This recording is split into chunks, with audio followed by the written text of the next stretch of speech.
Okay, so let's start. Okay, so CHC Agritech. Naghang lang aking computer. Wait lang po. Okay, yan. So CHC Agritech is a Japanese technology. So may nagtatanong kung ano itong technology.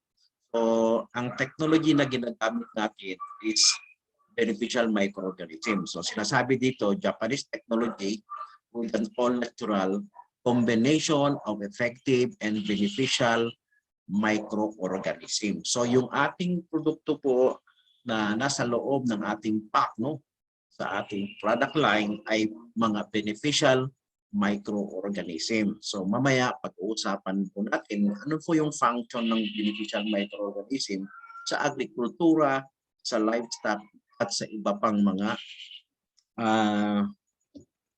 gamit nito, no? So that delivers a dramatic impact and set new standard in agriculture and waste management. So alam niyo ba, maraming bansa na po ngayon, ang mga leading countries na nakikita nila yung beneficial microorganism na tinutukoy ko na technology ay nagiging key as key in the future farming. Tama po yun kasi kung alam lang po natin, yung mga beneficial microbes, yan po talaga ang kailangan ng soil para magiging healthy po ang soil, no?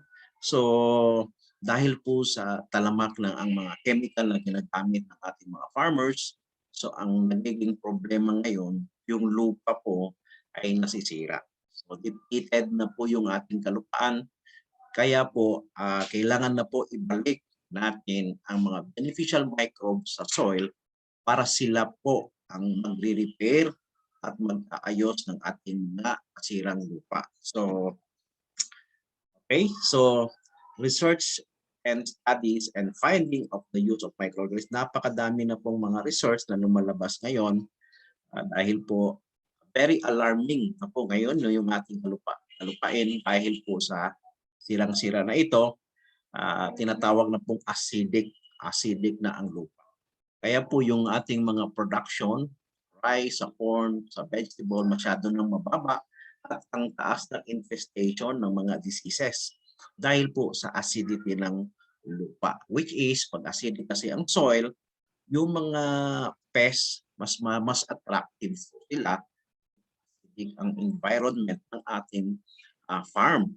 Kaya po, kailangan po talaga is itong technology na ito is ma-introduce natin sa farmer. Okay?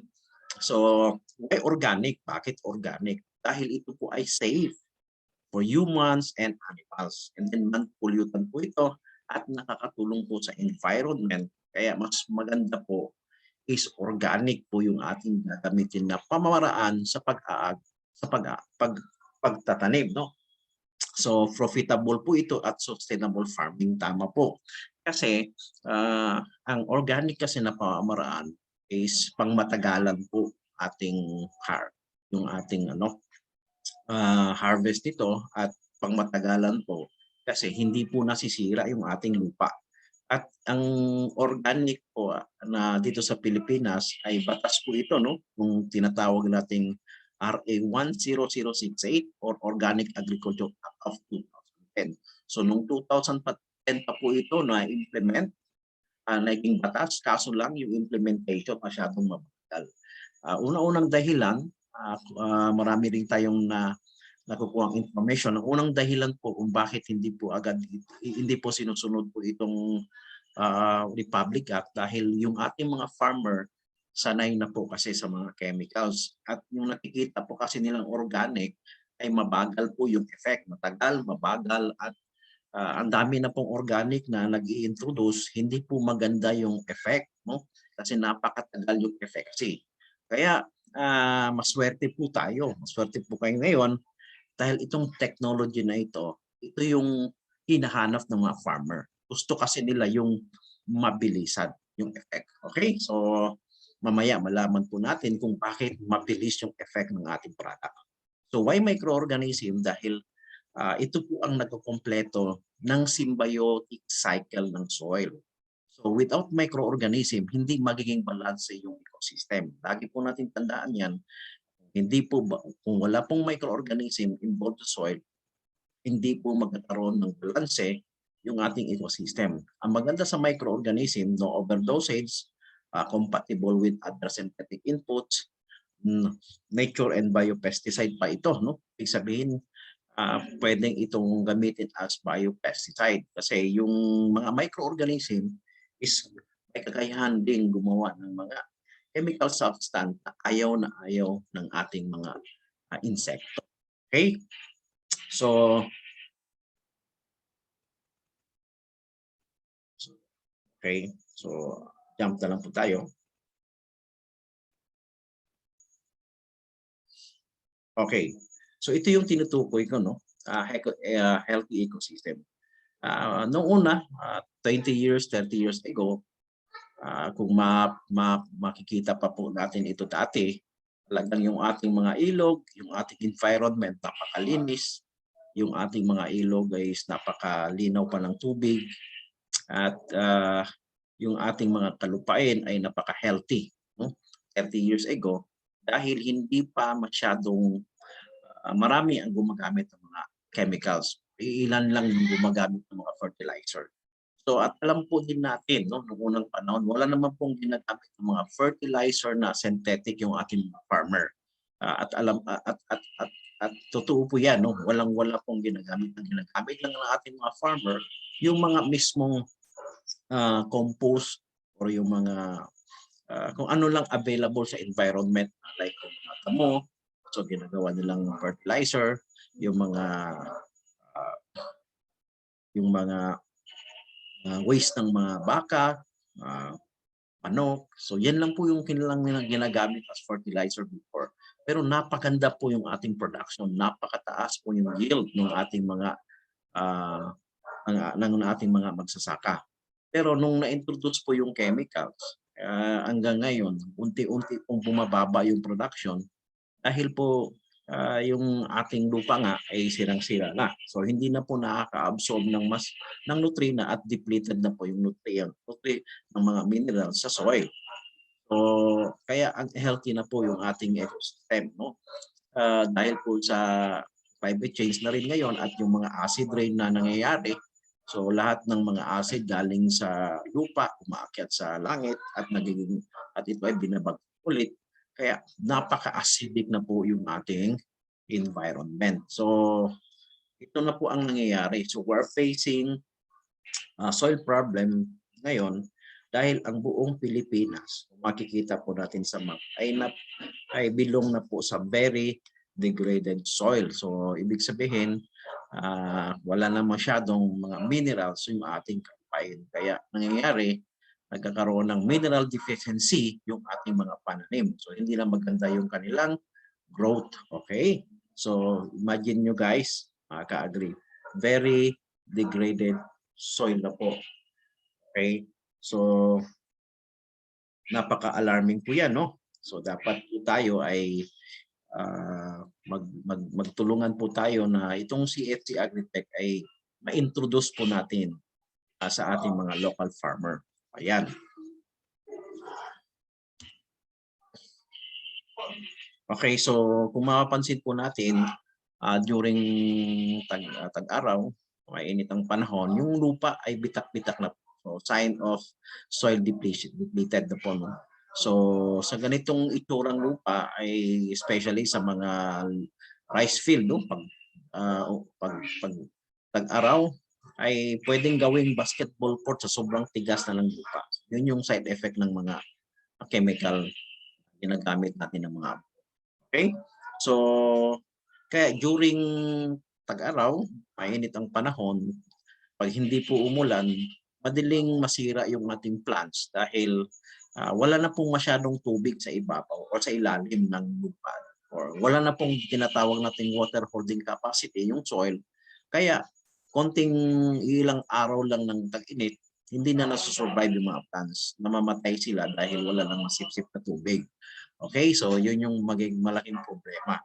So, and then sa mga farming method din ng pamamaraan sa gulayan, marami na rin tayong ginagamit ng mga synthetic kaya ang dami nating sakit.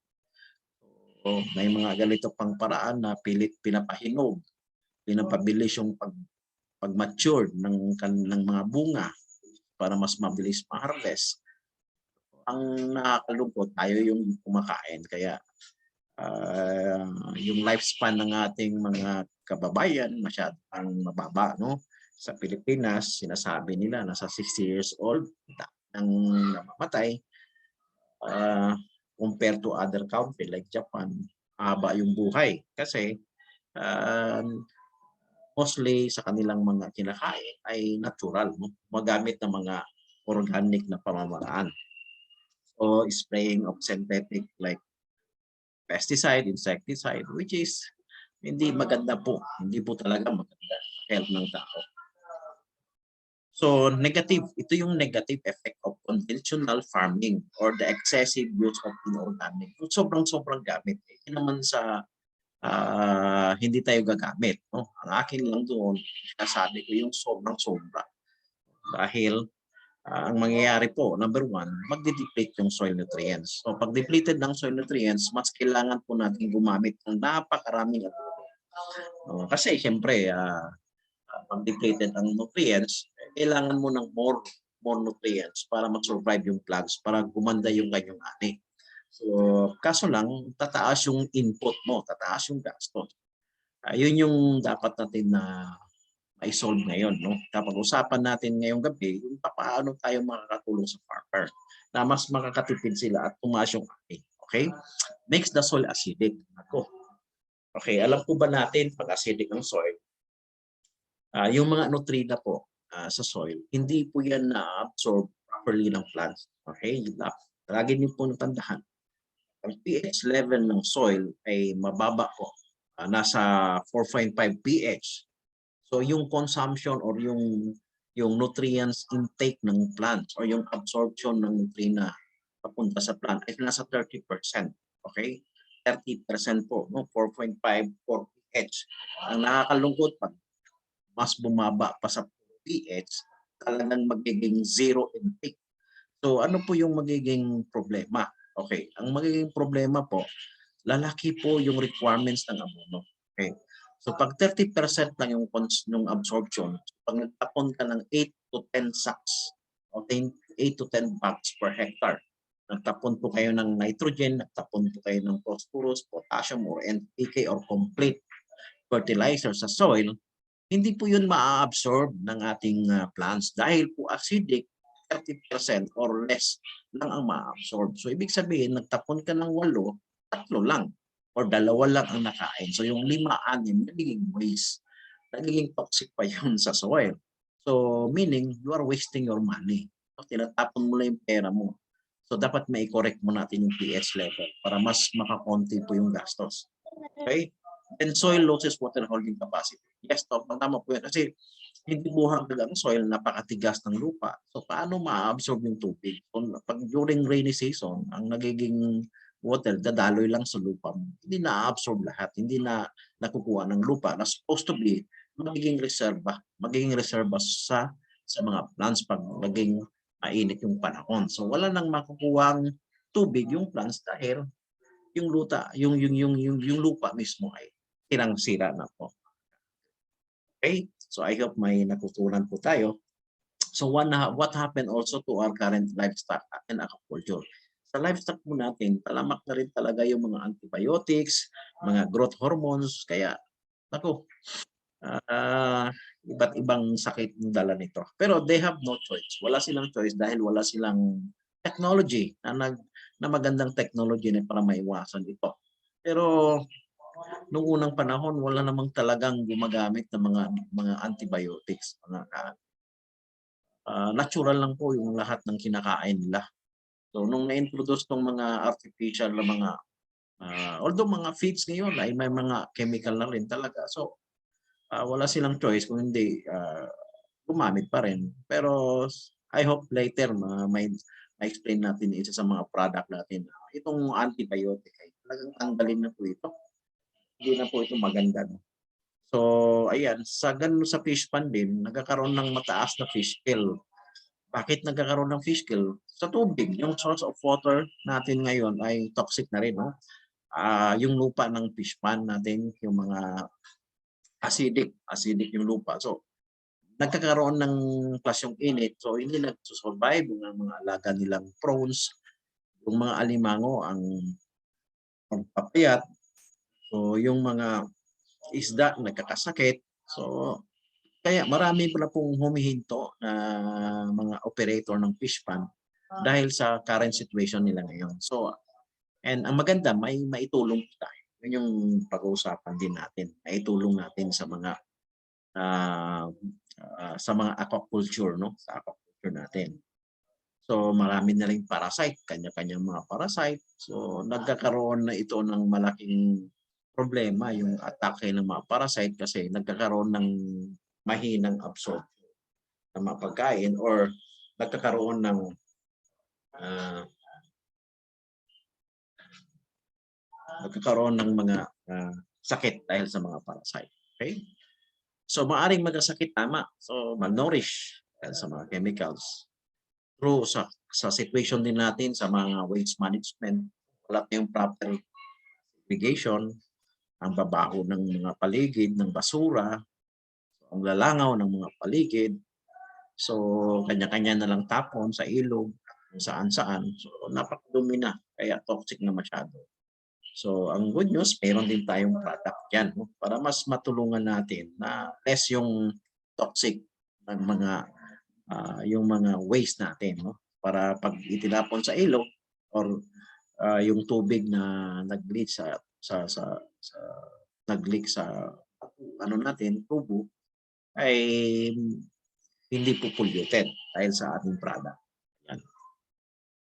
So what is the solution mga ka-agri? Ito na ngayon, no? Ano yung solusyon? Okay. So ako, masayang-masaya po ako kasi isa ako or naging part ako ng solusyon na ito. Hindi naman 100% na tayo yung solusyon, no, sa ng problema ng bansa, especially sa agrikultura, sa environment. Napakalaki nating problema. Pero ang maganda doon mga ka-agri, at least maging parte man lang din ng solution sa environment. Maging parte tayo sa mga next generation na may encounter nila ng mga problema. At ibsan natin kahit ilang percent lang yung toxic na umaakyat sa langit at binabagsak sa lupa dahil yung ating intention, yung ating goal mga ka-agri, number one, number one goal po natin is tutulungan natin yung farmer na lumaki po ang kanilang kita or tumaas po yung kanilang mga ani at pangalawa, yung mga chemical input mga ka-agri is mabawasan. Mabawasan natin ng 50%, 70%, even zero na hindi na po sila gagamit ng mga abono, mga ka-agri. Yun yung pong lagi kong sinasabi na yung product natin is makakatulong. So, ibig sabihin tayo yung mag-solve ng mga problema ng ating mga farmer in terms of production. Napakamababa na masyado. Pangalawa, yung ginagamit na nila ng mga inputs, mahal na po ngayon, especially yung mga abono natin ngayon, napakamahal, no? Nasa 1,003, 1,004, 1,005 per sacks. Na yun po yung presyo at gumagamit ng 8 to 10 sacks. Yun mga kadre. Pag po nabawasan natin yan kahit kalahati or 70%, po ang laking tipid. At mapataas po natin yung ating mga ani by 30 to 50%. At nangyayari po yan mga ka-agri. Ang dami na nating user. Ang dami na nag-harvest. At nangyayari, umaabot pa ng 50 to 60% yung kanilang increase kahit sa mga first timer na gumamit. We're proud. Proud na proud po tayo dyan. No? Natulungan natin sila. So what is the solution? One of the best solution, itong si Etsy Agritech product, no? Itong technology na ito, na galing pa po sa Japan, na gumagamit tayo ng mga beneficial microorganism kasi ito po yung solusyon para maibalik yung ating quality, maibalik yung normal quality ng soil at yung mga pests and diseases ma-control, no? Hindi ko sinasabi na maalis agad natin, but we can control yung pagdami ng mga pests at magkakaroon ng mga sakit. Okay, so makokontrol po natin mga ka-agri. Maniwala po kayo. Madami na po tayong user na nagtataka na sila kasi hindi na po inaatake ng mga peste yung kanilang mga sinasaka. Okay? So or meron man o konti o ilang percent lang. So kung gumagamit sila ng mga insecticide, pesticide, o konti na rin. So imagine mo, mabawasan din natin yung mga insecticide. Kaya ang pesticide niyan by 50%, 70%. Even ang iba mga ka-agri, wala na ginagamit na pesticide o insecticide kasi wala namang infestation na nangyayari, walang atake na nangyayari. Okay? So, now pag-uusapan natin yung importanteng role ng ating product. So, dapat mas maintindihan natin ano yung role ng produkto. So, hindi lang po yung ibibenta lang natin, tapos hindi natin mapaliwanag yung role ng ating product. So, yung ating produkto po ay beneficial microorganisms or bad bacteria or good bacteria. Good bacteria, good fungi, yan po yung laman ng ating produkto. So hindi nyo po makikita doon NPK sa likod ng product, wala po kayong makita ng nitrogen, wala po kayong phosphorus or potassium or other minerals. Wala po kayong makita. Ang makikita po ninyo doon yung number of beneficial microorganisms na nasa pakete po ng ating product. So ngayon, bakit po siya nakakatulong? So na yung paliwanag po natin yung symbiotic cycle. So di ba ang plant nangangailangan po ng araw, sunlight, no? Kailangan po siya ng carbon dioxide at tayo, tao, producer po tayo ng carbon dioxide, no? So symbiotic po yan. So ang halaman ay nangangailangan ng oxygen. Okay, tayo po ay producer ng oxygen sa halaman. Okay, I mean, halaman po nagpo-produce ng oxygen para sa tao, then yung tao nagpo-produce ng carbon dioxide para sa halaman. Ngayon, yung mga microorganism, andito po sila sa lupa, sa ilalim po ng lupa, at sila naman po ang bumubuhay din sa plant sa pamamagitan ng paggawa ng pagkain. So, ang role pala ng ating product ng pagkain is sila po yung tagaluto or tagagawa ng mga pagkain sa soil. So gaya po ng mga minerals na yan. So matitinignan po natin ang function po ng beneficial microbe is gagawa po sila ng mga minerals. So may mga bacteria po like tulad po ng rhizopus, microorganism po yan. Rhizopus po ay isa sa mga tinatawag na nitrogen fixing bacteria. So gawa po siya ng nitrogen na kinukuha po niya sa hangin at kinu-convert po niya na magiging nitrogen po para sa halaman. So may mga ganun po mga ka-agri na factor. So ang beneficial microorganism, fungi, bacteria, cyanobacteria, actinomyces, at ito po, andyan po yung sa product natin like actinomyces, saccharomyces, ang dami po, 21 po na microorganism po ang meron. So sila po ngayon magtulong-tulong na gagawa ng minerals. Minerals naman po, alam po natin yan ang kailangan ng plants. At hindi lang po 2-3 minerals ang kailangan. They need 13 to 16 minerals kailangan ma-absorb ng plant para mas maging healthy. Alam niyo mga ka-agri, pag healthy po yung plants, ang plant mismo kayang mag-produce ng mga chemical substance or nagkakaroon sila ng mga insect repellent or nagiging healthy sila, hindi po sila inaatake ng mga pests and diseases. Wala silang mga sakit. Kasi yung mga microorganism gagawa din yan ng antibiotics. Ang antibiotics, siyempre, yun yung magiging kailangan ng plants para mas mabilis silang gumaling or protection sa immunity ng kanilang health, especially sa root system. No? Nagkakaroon ng mga antibiotics para ma-infect man sila, mabilis silang makarecover. At meron ding enzyme. No? Alam po natin yung enzyme. Napakalaking tulong po yan sa pag-breakdown ng food into nutrition or into nutrients. So, ang enzyme po siya, nagpapatunaw agad, no? Nag-digest. Although walang digestive system yung plant, mas mabilis yung nasisip-sip nila ng mga minerals.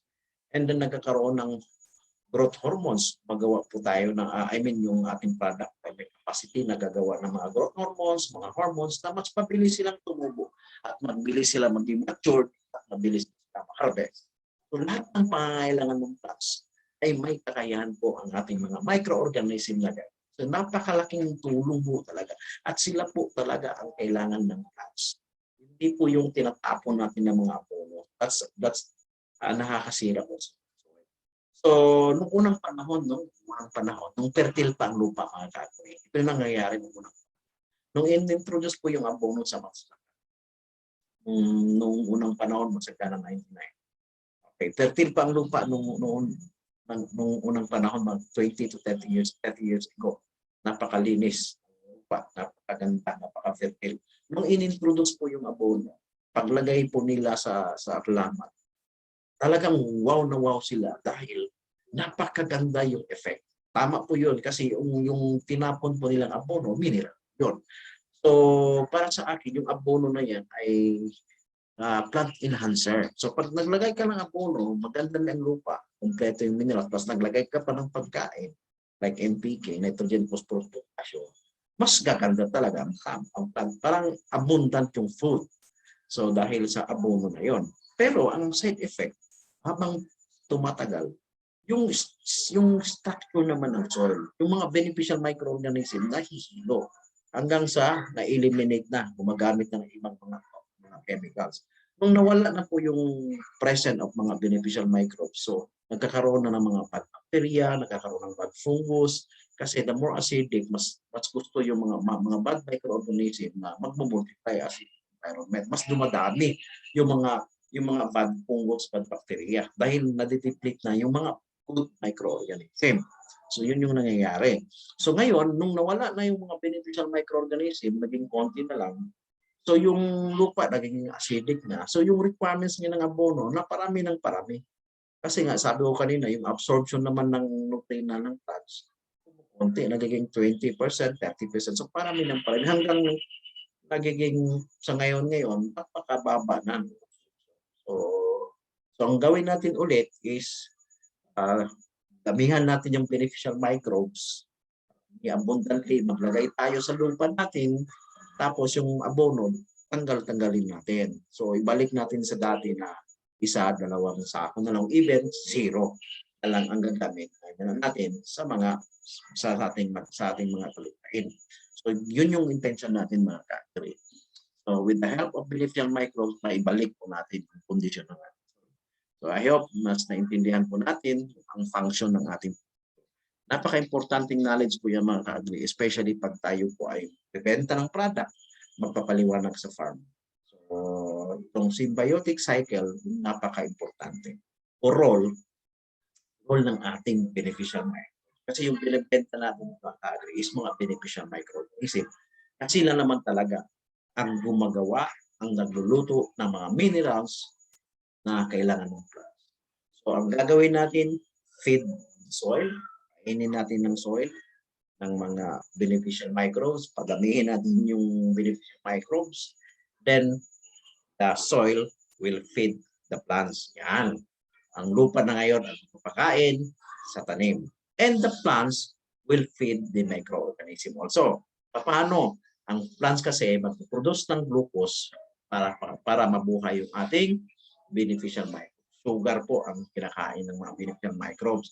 So, ang plants mismo magre-release ng glucose sa soil at kakainin ng ating beneficial microbes. So, ikot-ikot lang, no? So at least may konting idea tayo. So ito po yung nawala sa soil. Kaya ibalik po natin. Okay. And the best technology, CSC. Okay? So next, these are the content of the content. So pag maghanap sila ng NPK, sabihin nyo, wala sa amin yung NPK, nasa lupa. Wala po yung NPK sa produkto natin, nasa lupa. Ito po yung gagawa ng mga NPK na sinasabi nila. Ito po ang gagawa ng sinasabi calcium, ito po ang gagawa ng magnesium, ito po ang gagawa. Yan. Kasi God-given po yan. Nawa ang Diyos, ang lupa, kompleto. Walang kulang, walang labis. Kompleto. So ano-ano po yung mga bacteria na po yan? We have Bacillus subtilis. So mga ka-agri, magkakaroon tayo ng training soon. I hope makaka-attend kayo. Magkaroon tayo ng training. Ang magtuturo po natin sa atin ay magaling na doktor, no? About this product or itong mga ingredients na ito or itong mga bacteria na ito like Bacillus pumilus, Lactobacillus genus, Saccharomyces, Staurolos, Aspergillus, Rhizopus, Penicillium. So itong Penicillium sp po is magaganda po yan kasi penicillin. So antibiotic po, no? Na gumagawa po ng massive antibiotic sa lupa. Ayan, may mga trichoderma. Ang trichoderma naman po ay napakaganda po as as decomposer. Ito po ay sikat na sikat sa Department of Agriculture as master decomposer. Ayan. At marami pang ang nilagay ko dito 14 lang ito, 1 2 3 4 5 6 7 8, parang 14. Meron pang 7 na hindi natin nilagay kasi baka gayahin po natin mga ka-agri. Biro lang. So meron pang 7 na hindi natin nailagay, pero 21 po ito lahat-lahat mga ka-agri. 21 beneficial microbes. So ang CHC Agritech po ay na-establish po noong 2018. Is recognized and certified by itong mga approving bodies, no, like PAPS at ano pa yung mga requirement ng government. Tayo po ay nagko-comply kasi kailangan po natin mag-apply. So ang company ay matagal na po ang Classic. Ang Classic ay nasa 19 years, almost 20 years na po. Pero itong produkto na ito, yung CHC Agritech, 2 years na higit sa Philippine market. Okay? So ito po yung ating mga products. Activator, okay? Usapan natin mamaya. Meron po tayong Farmer's Friend, meron po tayong MaxiGrow, meron po tayong probiotics, at meron tayong Aqualife. So 5 po yung ating produkto. At itong produkto, napakagandang produkto. Hanggang ako mismo, hanggang ngayon, na-amaze pa rin sa mga nagiging resulta ng ating mga kliyente. Bigla na lang tatawag, "Sir, salamat. Sir, grabe grabe yung harvest." Ang daming mga tawag araw-araw dahil nagpapasalamat sa iyo. Okay? So, at ang maganda, kapag nag-harvest sila, ikaw pa ay ini-invite kanila at sila po ay minsan nag-share din ng kanilang mga harvest. So, ngayong harvest season sa amin dito, at marami na lang po din tayong mga sako-sako bigas na organic or masarap na bigas na na-share sa atin, no? Yun yung kagandahan sa pag nakatulong ka. So, ang question is, how powerful are product? Ganun. Direct to the point tayo, how powerful? Ito masabi ko, napaka-powerful, 110%. Bakit? Yung effect ng product natin, not less than, less than 7 days po, may makikita kayong result. Less than 7 days. So based on my experience, karamihan ng mga nakikita kong resulta, 7 days, ang ganda. Ang iba nga, namimiss ako kasi 3 to 4 days lang may makikita ka ng result. Especially sa growth. Okay, yung pagtubo ng plants mabilis. Okay, yung effect ng growth mabilis, yung paglaki ng halaman napakabilis. So doon pa lang makikita agad yung resulta. So ito yung hinahanap ng mga farmer, mga ka-agritech. Yung bang pag in-apply, yung bang yung effect, makikita within 7 days. So parang chemical din yung effect. Kung nag-apply ka, ilang araw, makikita mo yung effect. So parang ganon siya. Kaya napakabilis. Pero ang tanong, bakit sir mabilis? Ito po yung sagot. Organism detected by the National Institute of Molecular Biology and Biotechnology. Ito po ay tinest sa Los Baños, Philippines. Alam naman natin dyan talaga ang pag-aaral or yung pag-aaral ng mga magagaling na agriculturist in terms of farming dyan sa Los Baños, Philippines. Sa UP Los Baños, no? So, ito po ay tinest at ito po yung count, yung dami ng microorganism. Yung tinatawag nilang CFU or Colony Forming Unit. So, pag-aralan nyo na lang ano ibig sabihin ng CFU. CFU, Colony Forming Unit per gram. So, meron po tayong 7 times 10 to the 8 power. Pag i-compute po niyan, nasa 700 million per gram. So, imagine yung mga kaagad. 700 million per gram, kung sa 1 kilo yan, or half kilo yan, nasa trillions po tayo. So sa isang pakete, sa isang application, trillions agad yung na-applyan natin sa isang hektarya. So pag trillions po yung count ng ating microorganism, so agad-agad madidefeat natin yung mga bad microorganism sa soil. Remember, ang mga microorganism, nag-aaway po yan, good and bad. Yung good and bad microorganism, sila po ay nag-aaway. Nagpapatayan po yan sila. So remember, pag ang lupa po, ayun ang lupa po is nasa billions pathogens. Ibig sabihin, yung mga infections na nag-create ng mga sakit sa soil, billions na po yung mga pathogens, yung mga bad microorganisms. So pag nilagay po ninyo, pag bumili po kayo ng product na katulad po ng CHC, may mga binibenta rin dyan, marami po nagbibenta katulad po ng CHC. So ang lamang po natin, yung dami ng microorganism, yung 21 na microorganism at yung CFU count, trillions. Pag nilagay po ninyo sa lupa yung ating produkto, kaya po natin defeat immediate yung mga pathogens. Kaya nga in 7 days, makikita nyo agad yung kasi kaya niya i-combat yung mga kalaban. So what if kung naglagay lang po kayo ng 1 billion na microorganism or 100 of millions microorganism, nagtapon lang po kayo ng pera kasi the moment o konti ang tinapon nyo sa soil, ang ilagay sa soil, walang kwenta yun. Madidefeat po sila. Kaya po madaming gumagamit ng ganitong technology na ibang mga technology na hindi nakikita ang result kasi nga yung CFU count nila napakababa. Umaabot lang ng sabihin na lang natin ng 2 billions, 3 billions, 1. So kulang-kulang po. Kaya nga kailangan nilang ng napakaraming application. Sa atin kahit sa one application pa lang may resulta.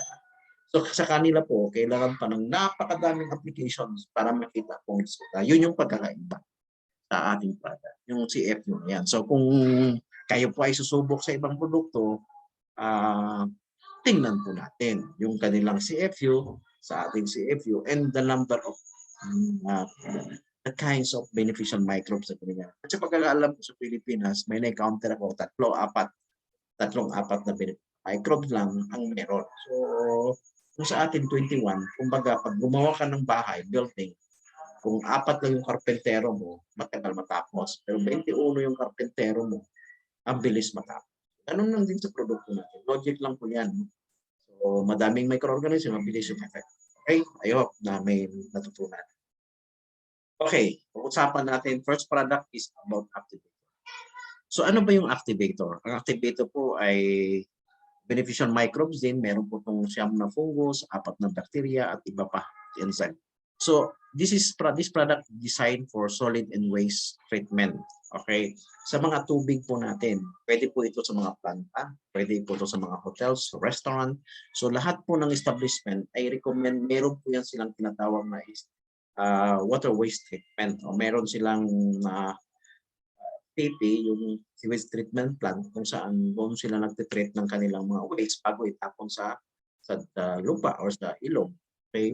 So, ang maganda sa ating activator, mas mapabilis lang natin, yung pag-naturalize or pag-normalize ng toxic.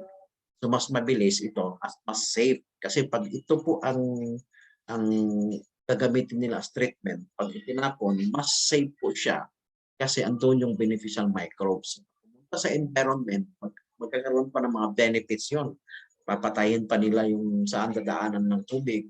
So nalaman yung mga bad bacteria yon. So mas matitreat pa natin using the wastewater, yung ating activator. So number 2, ito po ay nag-eliminate ng foul odor. Actually, minutes or seconds lang. Pag ito po ay in-apply nyo sa mga waste na mababaho, ang bilis ng effect. Seconds or minutes lang, ma-eliminate agad natin yung amoy. Kaya nga maraming mga LGUs ang na-amaze nito, gumagamit na sa mga landfill, gumagamit sa kanilang merkado, at ginagamit sa kanilang mga palengke, sa kanilang mga slaughterhouse. Ito po ay ginagamit nila dahil po mabilis yung effect, mas safe po at environment. At mas safe po sa tao na gumagamit. So, composting agent, napakabilis po itong mag-digest or mag-decompose.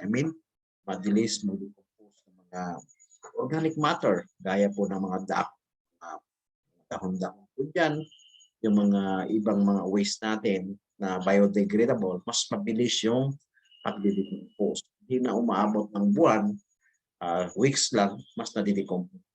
Mas mabilis ang decomposition, mas mabilis yung availability ng ating mga minerals. Okay, so biodigester. So maganda po ito sa mga merong mga LGU na biodigester. So mas mabilis yung decomposition ng kanilang waste. Mas mabilis silang makaproduce ng maraming product, no, sa kanilang, especially LGU. Safe for humans and animals.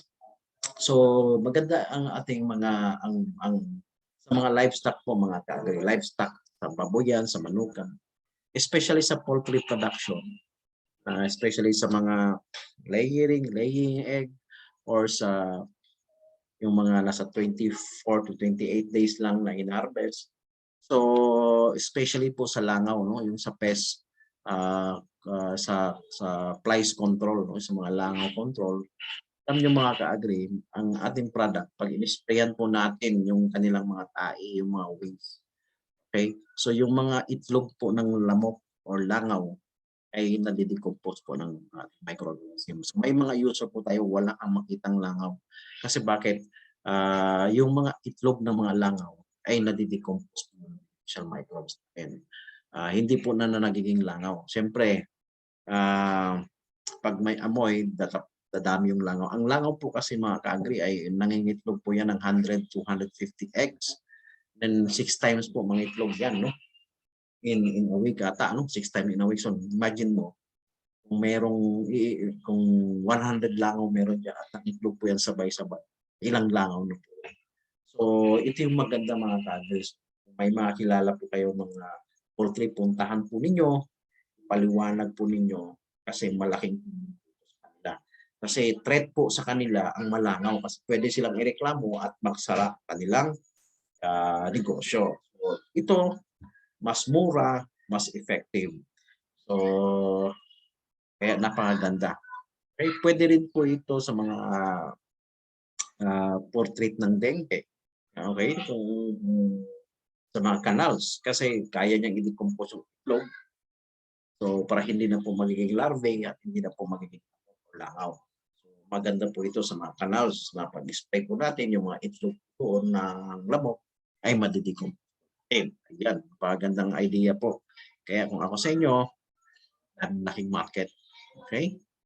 So, ayan, and safe for human and animals. Kasi pinag-aralan ito, tinest po ito sa mga laboratories. So, nabigyan tayo ng MSDS o Material Safety Data Sheet na ang product po natin ay safe po sa human at sa animal.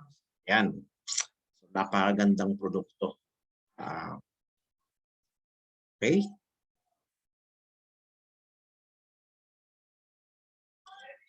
So, yung ating activator ay yan, no? Papakita ko lang po mga ka-agri yung aking mga nabentahan na mga LGUs na bumili po sa amin.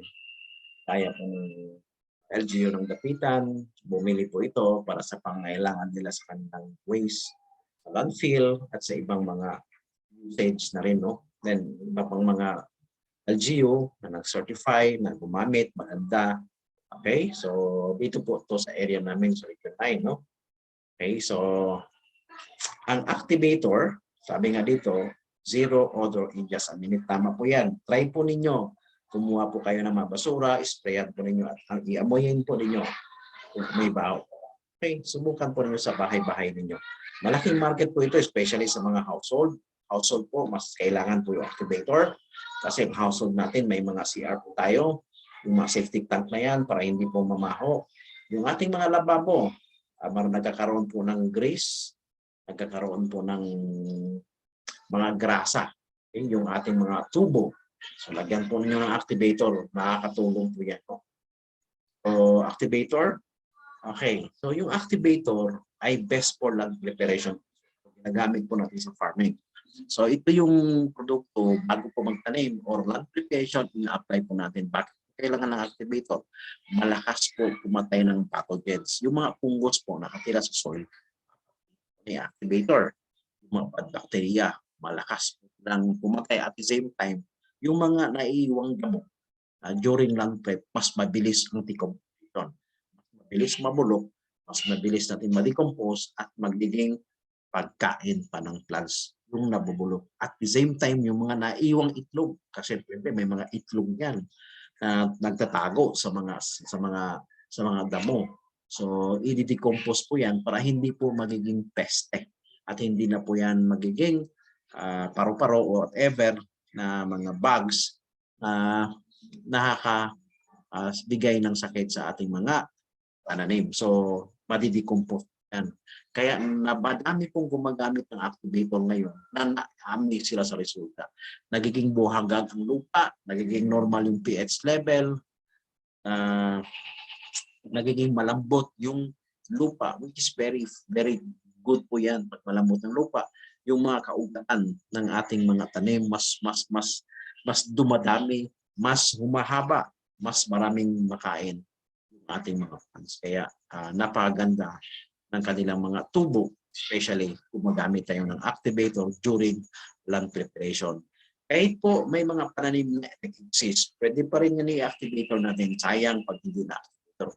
Nasa 1 month pa lang yung palay, pwede pa i-activator. Yung mga pananim natin na like yung mga fruit bearing trees na meron na yan, ilang taon na nakatayo, lagyan pa rin ng activator. Bakit?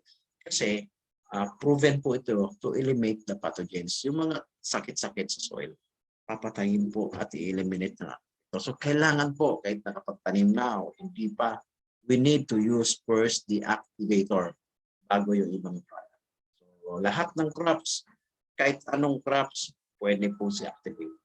Si activator din pwede po siya as fungicide. Kung ayaw nyo gumamit ng mga chemical fungicide, as maganda yung activator. Sabi ko nga, meron pong 9 fungus ito, mas mabisa po ito. Pwede po i-spray sa dahon, kahit anuman yung mga pananim nyo na may nakita po kayong infestation ng fungus, help po yung ating activator. Okay? So, yan.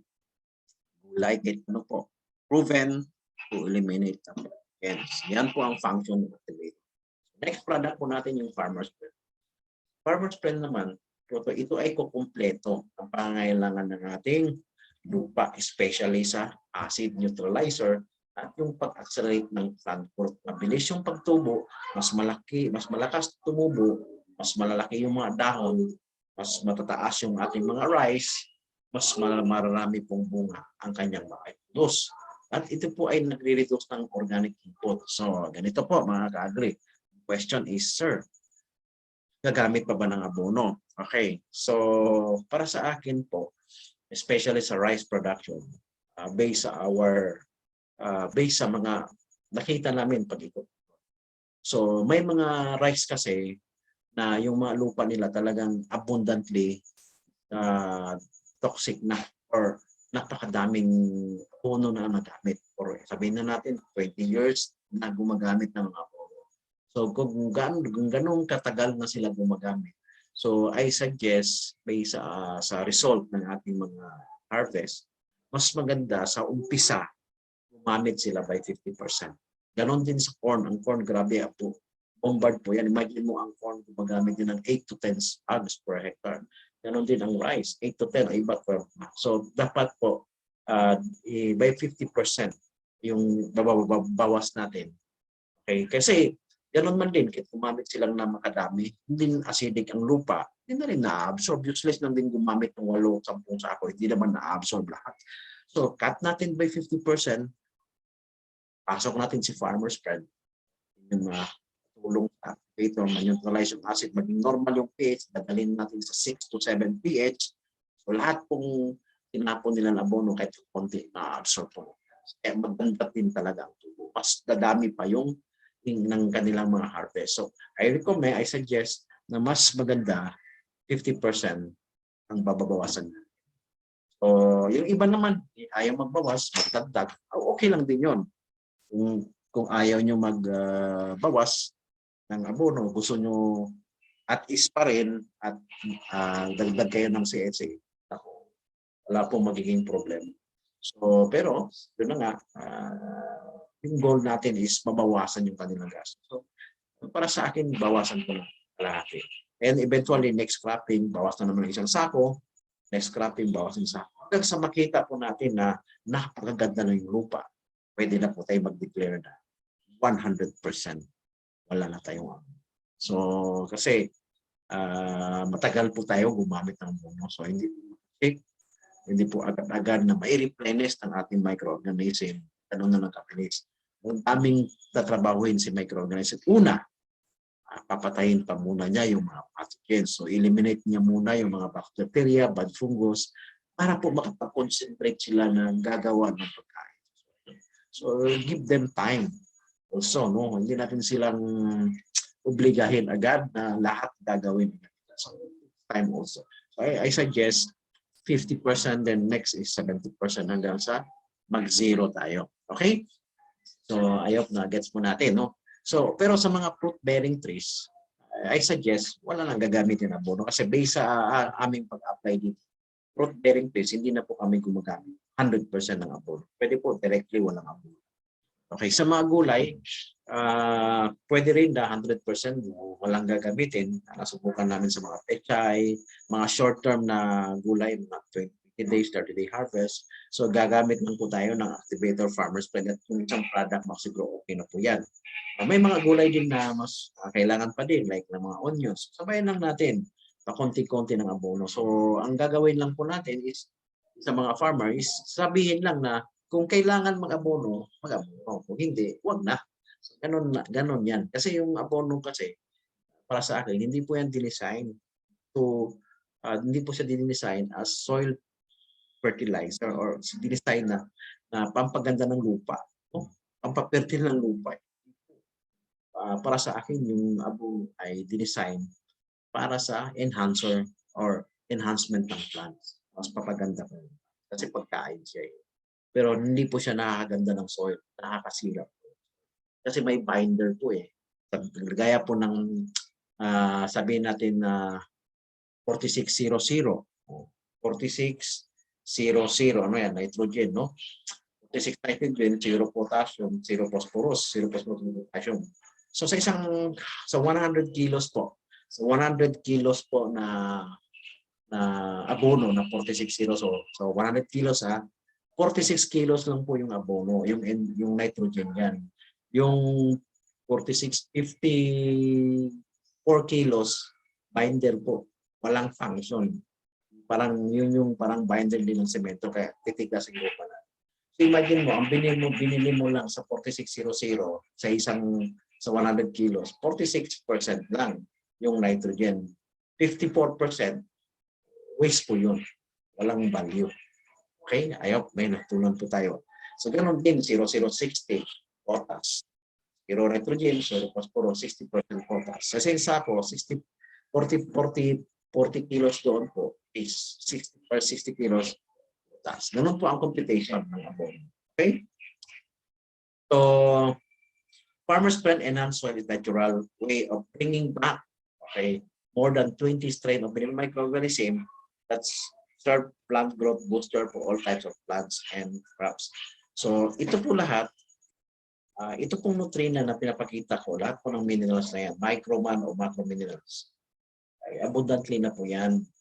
God given, andyan na po yan. Na-block po yan sila. Ibig sabihin, hindi na silang lumalabas or nabibit sila because of the microorganism na wala po na present sa soil. At the same time, yung acid. Kaya yung acid, dahil sa acidic yung lupa, napakatigas, yung roots nila napaka-short, hindi matataas yung roots. Kaya hindi nila na-absorb yung mineral sa soil. So pag naging natural po yung soil natin, yung minerals content sa soil ay dadami. Parang unleaf food yan kaya napakadaming bunga. So remember, ang fruits po, ang bunga nakadepende sa sa soil. Pag maraming minerals, maraming fruits. Walang mineral, walang fruits. Biblical po yan. So, kaya feed the soil and the soil will feed the plants. Kaya yung plants magiging daming bunga natin. Ayan. So, of the essential nutrients for normal plant growth, 13 are obtained from the soil. Okay? So, yung tatlo dyan, yung sunlight, yung air, at iba pa. Okay? So, may mga pakita lang po kami. Okay, so, ayan. mga samples. Ay, ito naman po ay ginawa namin dito sa aming area sa mga actually 2 years ago to mahigit. First time ko pa nag-market at konti pa yung aking kaalaman. Ito naman si Dr. Peter Miral. Ito yung parang nag-alalay sa amin, nagtumulong sa amin all the way sa mga pangailangan namin. So, and hopefully, soon, ito yung magiging guest speaker natin mga ka-agri.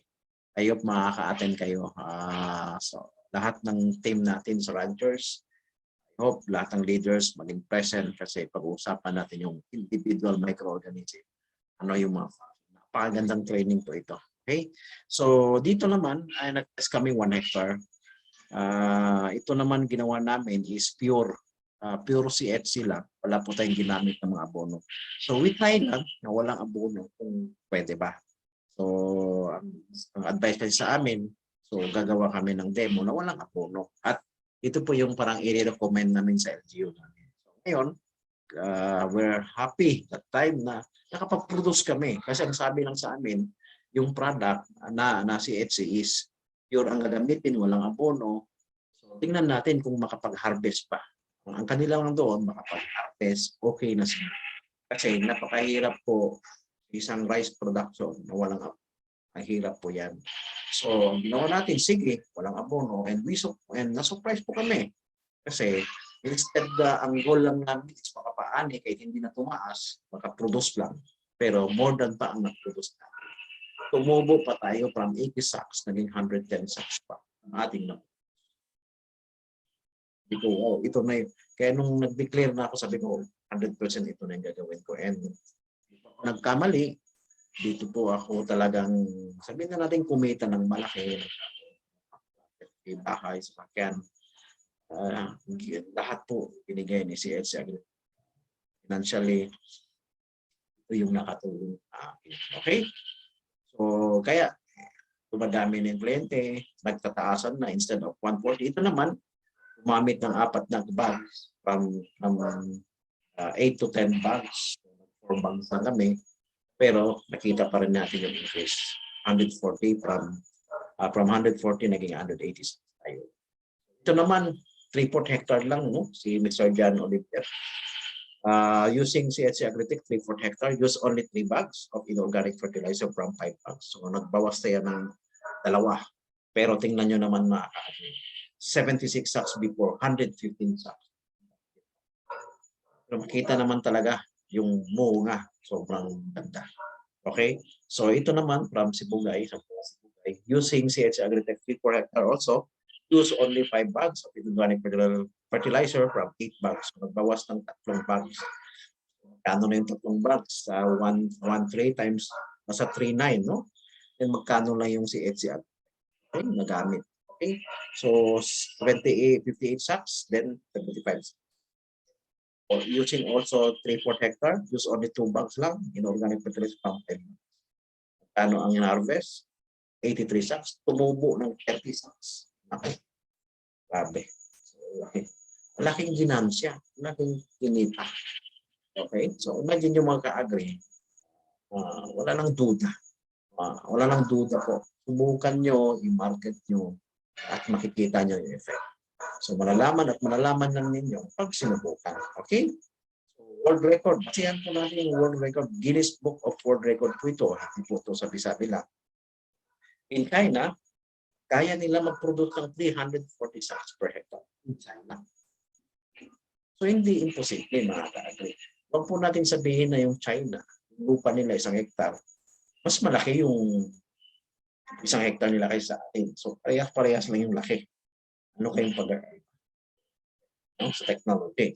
So in India, mas mataas. 448 sacks per hectare. Grabe naman ito. Tayo kay 200 sacks lang, okay na tayo yan, no? Imagine mo 200. So ano ang sinabi? Okay. Ang sinabi, they promote better growth and health of plants. Kaya maganda, during seedbed pa lang, or yung butil pa lang, pag sinok ninyo, lagyan nyo na ng farmer's plan kahit para lang yung saan yung sok ayun binhi. Lagyan nyo na. Para yung mga pathogens doon, yung mga bacteria, eliminate na natin. During seedbed, yung kanilang saan kayo maglagay ng similya, seedbed, tayan na ninyo ng spread. Activator nyo muna yung lupa. Then, pag naglagay na kayo ng bini, pwedeng sprayan din ng farmer friend. Doon pa lang, yung growth ng roots mati-develop na natin as early as napaka-young, no? Kasi pag maganda yung root development, pag-transfer ninyo or pag-transplant, maganda na yung tubo. So, they promote and increase the abundance, diversity of activity of beneficial soil organism. Yan yung sekreto, mga beneficial microorganism. Yung kanilang kombinasyon technology na ginagamit. Kaya napakaganda po yung kanilang mga result. Kung kaya nila, why not us? Tayo hindi. Di ba? So imagine yung mga gagawin ng unang panahon, yung mga neighboring Asian countries, sa atin pa yan natuto, sa atin pa nag-aaral. May pumupunta dito, nag-aaral sa agrikultura. Pero how come na tayo dati ang biggest nagpapadala ng rice, no? Ngayon tayo na ngayon yung nag-export ng rice. Dati tayo pa yung exporter ng rice. Ngayon tayo na yung nangangailangan ng bigas. Bakit po ganun? So, na ganito na tayo. At sige lang, sa mamagitan ni si Etsy, unti-unti natin pabangon, tutulong. Like yung mga ganitong problem po sa rimwheel, napakalaking problema po ito sa banana industry. Ay yung mga sinasabi nilang Panama disease. Alam po ba natin pag na-infect ka with Panama, hundreds of thousands yung pagagastos po. May nagsabi sa akin nasa 300,000 daw yung gagastusin pag para ma-infected yung soil mo sa rehabilitation, 300,000. Pero guys, sa technology po ng iba, pag nagpanama problem na ay kailangan sunugin po yung lupa, no? Susunugin, kailangan ipapa-rest po ng 2 to 3 years bago taniman. Alam nyo guys, with CHC Agritech, hindi na po kailangan susunugin at i-rest ng 2 to 3 years. Apply lang po natin yung example, yung mother infected na yung mother. Siyempre, pag infected, wala tayong magawa dyan. Talagang possible, mamamatay na yung mother. Pero yung mga follower niya, yung mga sumusunod sa kanya, pwede natin ma-survive at magiging bunga. Kaya nito, napabunga na natin. So, ibig sabihin, na-survive na po yung Panama disease. Pero yung mahaba ang application nito mga kagawin.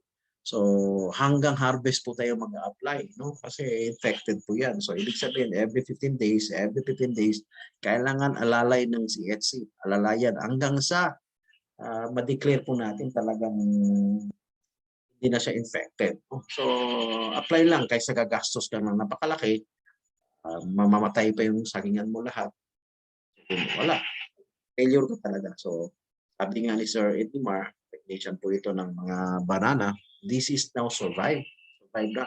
Healthy follower, healthy fruit. Only activator can cure Fusarium wilt in banana, even muko. Hindi rin yung muko kasi lalatain talaga. Okay? So, ganun din sa mga natin, fruit bearing. No? Ang fruit bearing trees, napaka-problema din sa ngayon kasi wala nang bunga. Bumubunga naman kung konti. May bunga naman, mahuhulog din. So, talagang perwisyo production. Kaya, solve din natin yan. So, yung mga fruit bearing dyan na bumubunga pero hindi na sustain dahil sa mineral deficiency, sino ba naman kahit tao siguro, pag wala nang makain, talagang unproductive na yan. Magkakasakit yan pag wala nang nakakain. Ganon din yung plants. So, dapat pakainin natin yung plants. Soil, no? Yung soil, pakainin ng beneficial microbes para gumawa ng mga minerals. Yan. So, in 10 days lang mga ka-agri, after applying activator farmers plan, in 10 days time, yung mga nakikita natin na parang itim-itim na bunga, nahuhulog, nagtuloy-tuloy hanggang sa nakapag-harvest. Wow. Corn demo naman natin, Kung mapapansin po natin, isang hektarya po yan, hinati lang natin, kalahating hektarya CHC, kalahati abono, pero bakit mas malaki pa ata yung natin, no? Dito, mas maliit, sakitin pa, and very healthy yung sa. So alam niyo mga ka-agri, nung unang panahon, sabi nila yung corn bubunga ng 3, 4 na piraso sa isang puno. Ngayon, iisa na lang, ang liliit pa. Alam niyo ito ka-agri, umani po ito ng 3, 4. Yan yung testimony sa akin nung ano na to. 3, 4 yung bunga. Yung pinaka may laman lahat 3. Yung pang-apat nila ay kalahati may laman, kalahati wala. Yung iba meron. At least naka-3 na bunga sa isang puno compare sa iisa lang. Dito may nagbunga ng isa, may 2. So rare masyado yung 2. Dito karamihan 3. Ibig sabihin parang may 3 hektarya ka na lupain, no? Kasi 3 yung bunga. Dito pag isa-isa yung bunga. So yun yung nangyayari sa corn production, no? So ganoon din sa banana. Banana sa mango plant, mango production. Ito po, kung titingnan nyo, halos lahat, tingnan nyo, event yung kanilang bulaklak. Napakadaming bulak. Alam nyo yung istorya nito kukonti yung bulaklak, kukonti yung harvest. Ang sad to say, may mga atake pa ng sisid flies. Ina-atake, after using CHC, nagpansin nila. Hindi na po inatake, dumami pa yung bulaklak, ang daming bunga. So, ang lalaki ng bunga, ang tatamis pa ng bunga. So, from 20,000 ka fruits, naging 100,000 in production. Dapat times 4 po yung tubo. Saya yung may-ari kasi nga, bawing-bawi siya sa mga lugi ng panahon. So, kaya dito sa amin, first project ko po, after a year ko po nag-market dito sa area, tsaga-tsaga talaga sa umpisa kasi walang maniniwala sa'yo sa umpisa kasi wala ka pang ebidensya, wala ka pang mapakitang resulta. Normal lang po yan. Siyempre, ang farmer to see if believe, insultuhin ka pa, dami pang makwento. Pero dahil sa determination ng mga tulong, dahil sa maganda nakita mo yung effect ng product, maganda. So, resulta. Yung unang naniwala, yung ating LGU, Wanga, pumili sila ng 14 million worth of product, first purchase, at sobrang tuwa ng mga farmer hanggang ngayon. Itong produkto na ito hanggang ngayon talagang hinahanap ng ating farmer. Kaya nga, nakapag-deliver tayo ulit, 4 times na ata tayo nakapag-deliver, hindi lang 1 million, hindi lang 2 million, 4 million, 5 million. Dahil po ang produkto ay nagsasalita na po. Hindi na po tayo nagsasalita dito, ang produkto na mismo yung hinahanap. Yun yung advantage. And hopefully soon, sa mga lugar niyo dyan, yung produkto na talagang magsasalita. At yung farmer mismo ang lalapit. Niwala kayo, hanapin at magpasalamat dahil sa effect. Okay? And we are blessed na kayo po ang nagmamarket ng CS sa inyong mga area. Kayo yung nagmamarket. Just give time. 1 year? What is 1 year from now? Bigyan nyo na ng time. So next product is the Maxigrow. Maxigrow po natin is foliar fertilizer. Mabilis lang po ito i-promote kasi foliar naman ito. Alam na to ng mga farmer. Ina-apply po ito sa dahon for early maturity ng fruits, function ng ating, and hindi basta-basta nabubulok. Harvest natin, meron siyang delaying na pagbubulok ng kanilang mga bunga. Ayan. Ito po ay nagbibigay ng yung size ng mga bunga, napapalaki niya. Okay? So, yan naman. The next product po natin is livestock probiotics, one of the best product. Ito po ang napakagandang probiotics na meron dyan. Ito po, bakit? 21 strain, 7 trillions beneficial microorganisms. Napakaganda po ito. So, ang tanong dyan, bakit ako bibilin yan? Bakit sir? Bakit ako gagamit ng probiotic? Ito po yung sagot ko. Number 1, makakatipid ka sa feeds. Yung FCR natin, yung feed conversion ratio, mas mapababa natin. Bakit? Dahil po sa enzyme na meron yung ating probiotic, mas mabilis yung digestive system ng ating mga farm, ng ating mga hayop. Mas mabilis yung absorption. So, mas mabilis ang absorption ng mga nutrient na kinakain nila. and less yung nawi-waste nila, less yung natatay nila kahit mabilis lang lumaki. And yung behavior nila, tulog ng tulog, relax ang kanilang yung kanilang mind, parang wala silang stressful yung mga alaga kaya mabilis. So sa feeds pa lang, kailangan nilang bilhin ito. Pangalawa, hindi mo kailangan mga antibiotic, proven po. Kahit walang antibiotic, healthy po yung ating mga farm animals dahil meron po itong Penicillium sp na katulong sa immunity ng ating lower mortality rate, hindi po nagkakasakit man, mabilis yung recovery lang pag nagkasakit. So, eliminate foul odor, yung amoy na i-eliminate natin or nalilesen natin yung amoy. Kaya walang masyadong magre-reklamo ng mga barangay or kapitbahay dahil yung babuyan mo, manukan mo ang baho. So, less yung, ang maganda rin dito, naliless yung ammonia level. Ammonia kasi is nagkakaroon din ng factor yan sa stress ng mga hayop. Kaya hindi sila mabilis lumaki. So probiotics, may deworm, may ano na rin ito, mga parasites. So hindi mo na kailangan mag-deworming. Kayang-kayang i-suppress, kayang itanggal at ng mga bulate sa kanilang sistema. Ayan, probiotics, napakaganda po ito. So role of microorganism providing animal production, milk and yield and egg production, at papaganda ng gatas, dami ng gatas sa mga animals. Yung egg, napapalaki natin yung size ng egg. Ano pa? So immunity, metabolic syndrome, better digestion.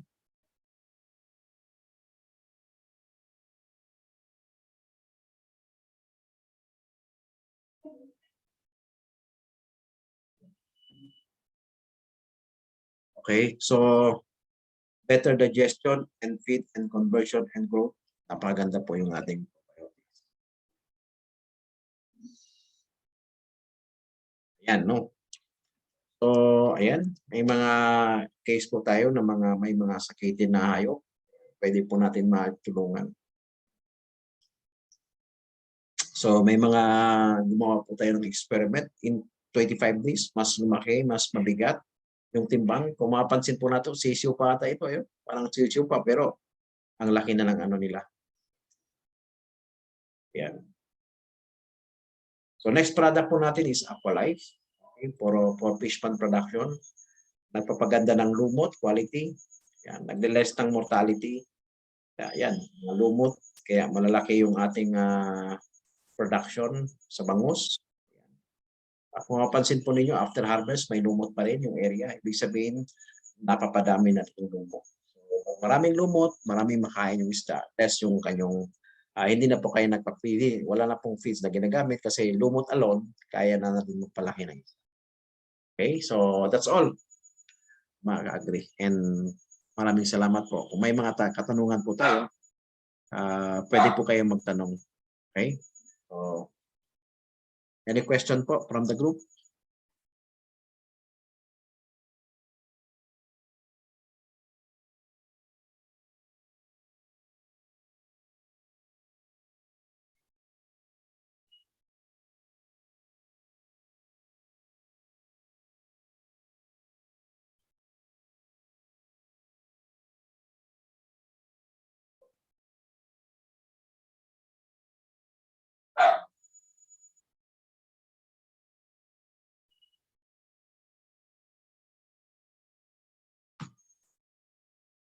Okay, so may question po tayo. Paano po gamitin ang probiotics? Okay, sir.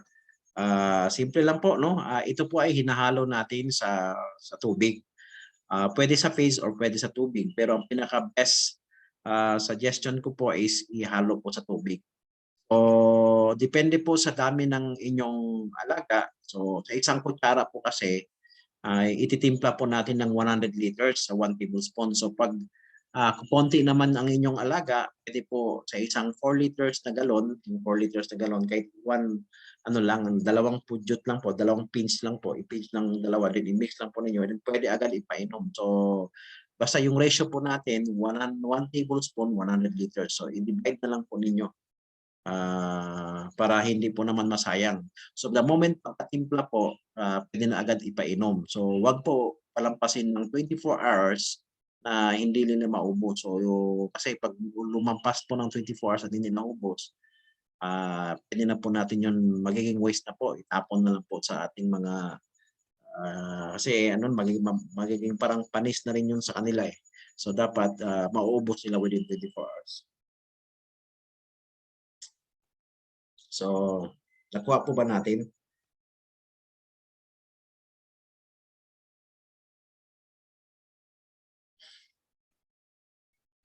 Okay po, no? So dahil po sa kung may tanong po bakit paiba-ibang presyo sa Lazada. Actually yung instruction naman po sa management is dapat hindi po bumababa sa SRP. Dapat kung magpo-post po tayo sa online, dapat yung presyo po SRP po yung standard price pataas. So pwede pong mas mataas, wag lang po mas pababa sa SRP. So pag ito po ay nakita at nahuli naman yung nagpo-post po, pwede po silang ma-terminate sa company at pwede po silang kausapin na hindi po bawal po yung mababang presyo. So yung mga nagpo-post po kasi sa Lazada, mga distributor din yan. So tayo, pwede naman tayo mag-post sa online kasi yun naman talaga ang parang nangyari that time kasi nung nagkaroon ng pandemic, ang dami nag-focus ng mga reseller sa online. Kaya napakadaming nagpo-post. Kaya ang advantage pag yung mga kliyente nyo na naging member din, makaka-avail talaga sila ng mas mababang presyo. Okay, so yun po. Kaya po, madami nagpo-post na sa hindi po ang company ang nagpo-post niyan, kundi mga individual distributor.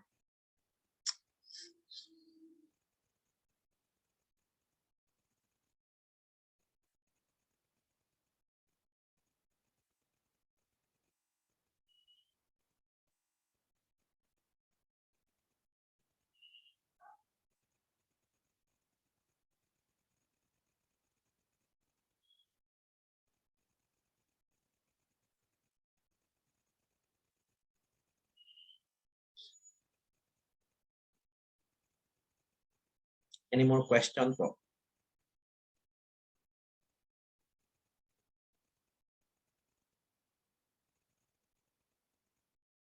Anyway po, pag gusto nyong i-review yung videos na ito, may mga nakasave naman po ito sa YouTube. Pwede ko po i-share sa inyo yung mga recorded videos. And sino po yung nag-invite sa inyo po, pwede naman po ninyo mag-contact. And regarding naman po sa mga application, pwede naman po tayo mag-communicate kung ano po yung mga crops. Although ang ating mga leaders po, yung ating mga assigned na mga leaders sa iba't ibang area ay magagaling na po talaga yan sila. So pwede po ninyo sila mag-contact. Kumbaga, eksperyensyado na masyado ito sa using the CHC Agtech product. Okay? So kung wala po tayong tanong, siguro maybe ano na, baka yung iba hindi pa nakapaghapunan. So kung wala po tayong tanong, so let's end our presentation tonight. So maraming salamat po at magandang gabi po. Bye-bye. Hello sir, Arlie. Thank you, Ray. Okay. Thank you. Wala kang tanong, sir? Amazing product. Wala kang tanong? Wala. Solve na solve. See you tomorrow. Yes, sir.